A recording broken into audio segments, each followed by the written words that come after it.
At this time, we're back. Eric DeSobe here, joined by Dave. Dave and I have known each other a long time. Dave, I've asked this question to a lot of people. Do you think you could quantify how many interviews you've done in your talent career at this point? Whew, how many interviews? I think I'm in the It's thousands. got to be, right? Yeah. Yeah, there was like a 5, 6 year period where I was interviewing 5 to 6 people a day, Yeah, that and adds for up. like a whole year. Adds up fast. And did you have a traditional route into talent, or you kind of backed into it accidentally? I was in the classroom, Hmm. and our mutual friend Ben Oxtein was Yeah. working in talent, and he would always visit my classroom. And I pulled him aside one day and I said, how do I do what you're doing? And I joined up with him, and I sort of went from teacher to teacher recruiter. Yeah. And then that's gotten me into the broader world of talent, exclusively in the education space, but more than just teachers. Yeah. So, do you feel like you have come full circle on anything like strategy wise, talent wise, tactics you love now you used to hate, or vice versa? What kind of things have evolved and changed over the talent era for you? Yeah, I've come full circle on a few things. I Hmm. think I used to be really into to rubrics and quantifiable skills and metrics that you could come out of an interview, and more I've been leaning on just the back and forth, like human to Hmm. human. And so I find that I learn just as much about somebody from talking to them than Yeah, I do from scoring them on a yeah, rubric. And the scoring is helpful because it will prevent bias, but I also feel like it can make you seek a certain outcome. yeah. And when you think about all the different hiring managers you've worked for in all those years as well, I mean, there's so many for both of us. What what traits do you feel like really stand out for someone for you to call them a really strong hiring manager? What are the things that still have to be true after all these years? Yeah, I think it's people who have a picture of who's going to be successful Mm, working with them, but not necessarily someone who has a rigid profile. Um, I used to have a principal who was a hiring manager, and they would say, I like hiring athletes and right. actors, because it was like people who he was hiring teachers, people who were performative, Competitive. who could Yeah. take feedback, who cared. It was some sort of craft that they were honing, like practice led to better outcome. And in that case, they didn't have such a rigid profile, but they Mhm. had like a type of person who they felt was going to be successful, which captured a lot of different backgrounds within that. Yeah. Yeah. I had one who was give me marathon runners and sorority presidents. Were Same. the yeah, so Yeah. some wacky combos for sure. Thinking about what AI is doing to talent right now, what are you thinking about the most when it comes to that? Speaking of like rubrics and scoring, which now can be generated so easily or so comprehensively.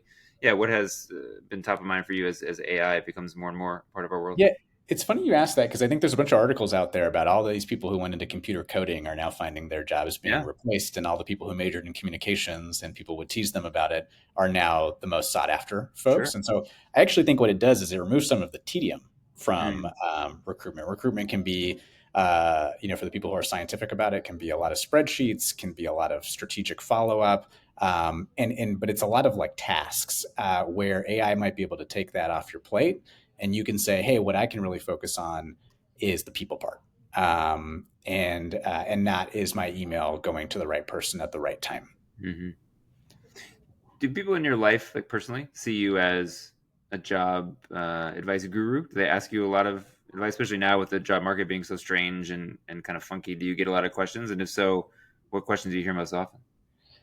It's really funny because I think people ask me like interview tips Oh, occasionally, okay. Yeah, and I myself like have only interviewed for so many I'm jobs sure in my life. I we've don't been in the change same jobs place. too Yeah, frequently, despite the fact that I'm in talent. I don't love going after a job myself. yeah, Um, yeah, people do ask. I think I'm experiencing a lot of in my at least in my social network job hugging, as people would call it, where they say, "Yeah, I'm not in love with my current job, but I'm going to hang on to it for right now because uh, the what looking over the fence doesn't seem much more sure. appetizing."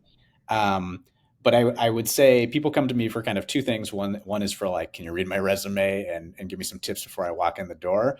And then also how to like negotiate their salary, and pieces like Oh, that. Some of interesting. like the technical elements of making sure a job is going to work for you and your family. What are your negotiating salary tips at this point?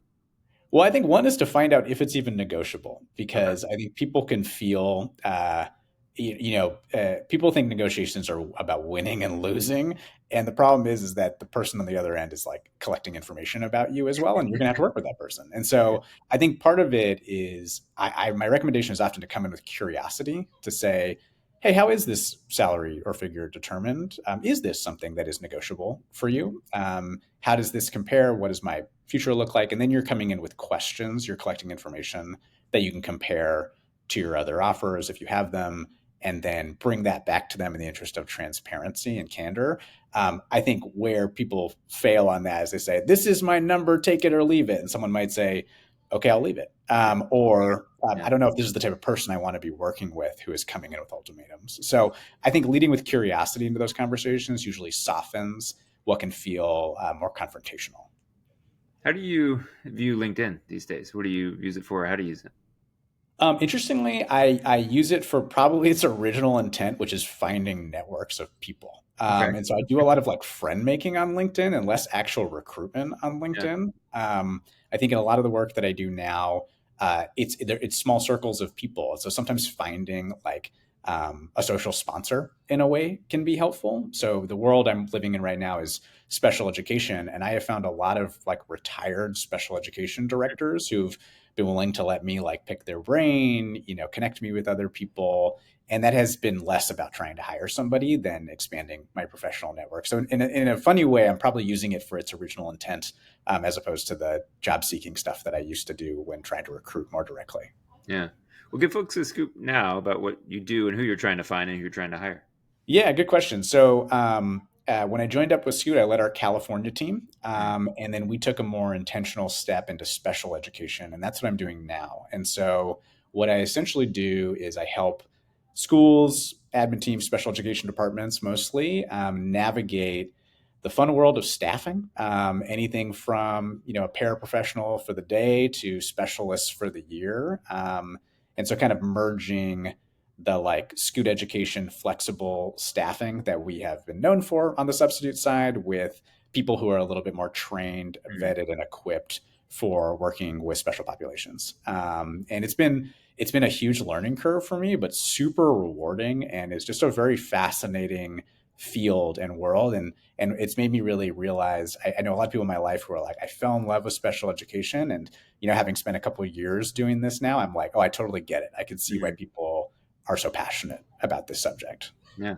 If folks want to connect with you or hear more about it or offer their services to work with you, what's the best way to do that?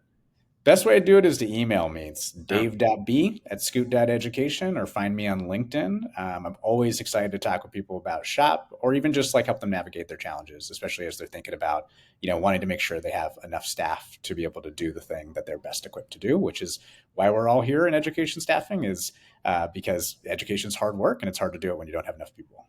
yeah. Well said. We'll put all that info into the episode description. Dave, thanks for coming on. Thanks everyone for listening. Catch us in Stunning 4K on YouTube and, of course, all the places you get your podcast. Until next time, guys.